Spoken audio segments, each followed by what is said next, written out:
Postal life insurance. Postal life insurance మరి ఇది కేవలం ప్రభుత్వ ఉద్యోగుల కోసమే కదా? ఇప్పుడు ప్రభుత్వ ఉద్యోగులతో పాటు ప్రొఫెషనల్స్, లిస్టెడ్ కంపెనీల ఉద్యోగులు కూడా పోస్టల్ లైఫ్ ఇన్సూరెన్స్ తీసుకోవచ్చు. మా అందరికీ కూడా లభిస్తుంది. పోస్టల్ లైఫ్ ఇన్సూరెన్స్, సంపూర్ణ సురక్ష, లో premium, high bonus. Postal life insurance, దీన్ని మించింది మరొకటి లేదు. మరిన్ని వివరాలకు మీ దగ్గరలో ఉన్న పోస్ట్ ఆఫీసును సంప్రదించండి లేదా www.indiapost.gov.in ను విజిట్ చేయండి.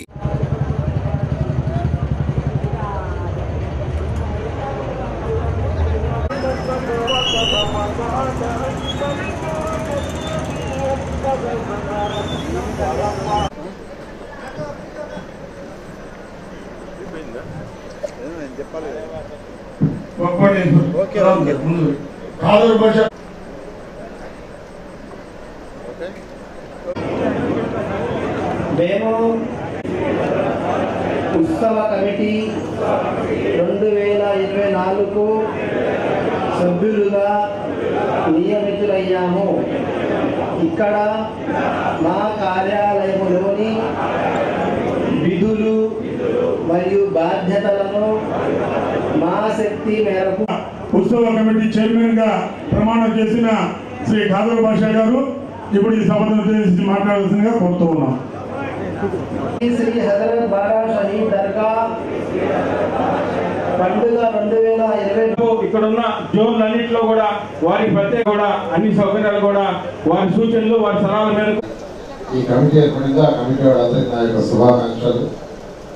చాలా సంతోషం మీ అందరితో ఇప్పుడు ఇక్కడ ఉంటాం. ఎందుకంటే 2014 నుంచి 19 దాకా నేను ఈ రాష్ట్రంలో మున్సిపల్ శాఖ మంత్రిగా ఉన్నాను.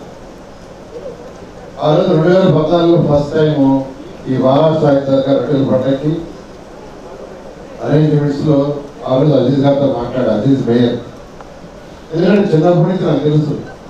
ఫస్ట్ చూసినప్పుడు అక్కడ చెరువులో పురుగులు ఉండేవి, పురుగులు తెలుస్తుండేవి భయంకరంగా. సరే టాయిలెట్స్ అంటే అది చెప్పాడు. అక్కడే టాయిలెట్స్, అక్కడ లారీలు క్లీన్ చేస్తుండేవాడు, లారీలు. అప్పుడు నేను అజీజ్తో మాట్లాడటం, ఇది ఒక పవిత్రమైన స్థలం, దీన్ని బాగా డెవలప్ చేస్తాననే ఉద్దేశంతో ఆ రోజు మాట్లాడి ఫస్ట్ ఇమీడియట్ గా మొబైల్ టాయిలెట్స్ పెట్టాం. ఫస్ట్ ఇయర్ మొబైల్ టాయిలెట్స్ పెట్టేది టైం లేక. తర్వాత నెక్స్ట్ ఇయర్ పర్మనెంట్ టాయిలెట్స్ కట్టమని చెప్పాను. అజీజ్ గారు యాక్చువల్గా నెక్స్ట్ ఇయర్ టాయిలెట్స్ కట్టడం, ఒక హాల్ కట్టడం, తర్వాత గ్రంథ సిమెంట్ రోడ్ వేయడం, తర్వాత ఘాట్. అప్పుడు ఘాట్ కూడా లేదు. ఐ థింక్ ఫస్ట్ సెకండ్ రెండింటికి లేదు ఘాట్. తర్వాత నేను గోదావరి పుష్కరాలకి కన్వీనర్ని. అక్కడ దాదాపు 5.7 కిలోమీటర్లు ఘాట్ కట్టాము. 5.7 కిలోమీటర్లు గోదావరి పుష్కరాలు. అప్పుడు నేను అజీజ్ అన్న ఇక్కడ కూడా మంచి ఘాట్ కడతాను, డిజైన్ చేయమంటే ఆయన డిజైన్ చేశారు. ఆ ఘాట్ కట్టడం జరిగింది. తర్వాత ట్రీ ప్లాంటేషన్స్ అన్ని చక్కగా చేశారు. ఈ విధంగా ఇక్కడ ఒక మంచి ప్రేయర్ హాల్ కట్టాలని ప్లాన్ చేశారు. ఆ ప్రేయర్ హాల్ ఆ రోజు శాంక్షన్ చేశాం. నేను ముఖ్యమంత్రి గారు కూడా ఒకసారి రొట్టెల పండుగ తీసుకురావటం, అప్పుడు 15 కోట్లు 20 కోట్లు కూడా శాంక్షన్ చేశారు.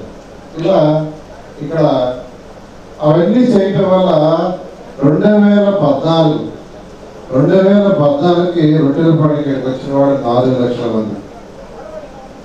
2014 ఇక్కడ రొట్టెల పండుగ వచ్చిన వాడు 4 లక్షలు. 2019కి రొట్టెల పండుగ వచ్చింది 20 లక్షల మంది. 5 లక్షలు పెరిగారు. పెరగటానికి కారణం ఏంటంటే ఏర్పాటు చేస్తే వస్తలేదు. ఎందుకంటే ఆ రోజు వచ్చేవాడు అడిగాను, నేను చాలా అడిగాను, మీరు పోయినసారి వచ్చారు కదా. ఎందుకంటే అందరూ పెద్దవాడు వచ్చేవాడు, పిల్లలు వచ్చేవాడు కాదు. వాళ్ళతోటే పిల్లలు వచ్చేవాడు కాదు.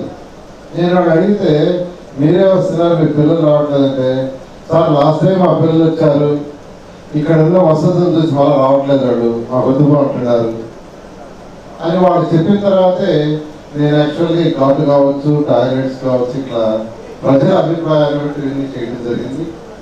ఇప్పుడు అక్కడ ప్రేయర్ హాల్ ఒకటి కంప్లీట్ చేయాల్సిన అవసరం ఉంది. అయితే ఇప్పుడు ఖజానా పూర్తిగా ఖాళీ ఉంది.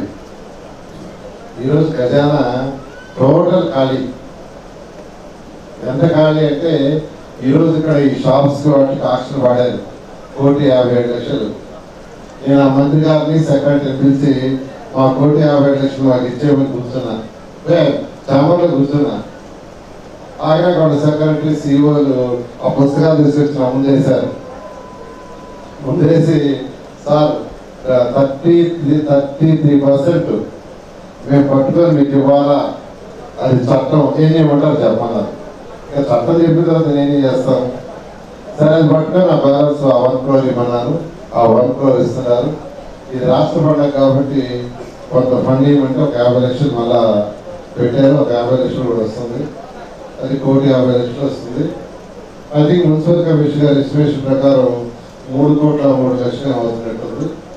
ఏదేమైనా మున్సిపల్ కమిషనర్ గారికి అప్పుడు చెప్పాను, ఈ పండుగని ఘనంగా చేయండి, ప్రజలకు ఎటువంటి ఇబ్బంది లేకుండా శానిటేషన్ కానీ, ఎక్కడైతే పార్కింగ్ పెట్టుకుంటారో అక్కడ డ్రింకింగ్ వాటర్,